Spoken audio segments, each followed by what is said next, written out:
Hello everyone, this is Vinod Kumar Garg and you are welcome to my online memory technique workshop day 9.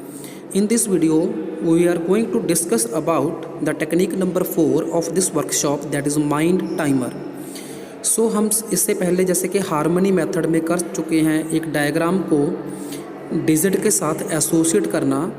तो उसमें हमने 1 को associate किया था gun के साथ, 2 को जू के साथ, 3 को बी ਜਾਂ ट्री, 4 को रोर ਜਾਂ door, 5 hive, 6 wicks, 7 heaven, 8 gate ਜਾਂ फिर 8 को प्लेट के साथ एसोसिएट कर सकते हैं, 9 माइन और वाइन, 10 पेन और हैन, 11 लेमन, 12 शेल्फ। तो आप जो हमारा जो क्लॉक होता है उसके ऊपर जो 1 से लेकर 12 तक की जो डिजिट्स हैं उनको भी सेम पिक्चर के साथ एसोसिएट कर सकते हैं। इसको हम माइंड टाइमर बोलेंगे और इसका बेनिफिट क्या होगा कि आप अपने पूरे जो दिन का 12 घंटे का जो आपका स्केड्यूल है उसमें आपके किसी के साथ अपॉइंटमेंट है, कोई मीटिंग है, तो उसको आप याद कर सकते हैं। हमारे सबकॉन्शियस माइंड के अंदर बड़ी अच्छी पावर है कि वो इमेजेस को याद रखता है, तो आप टाइम को इमेजेस के साथ एसोसिएट कर सकते हैं।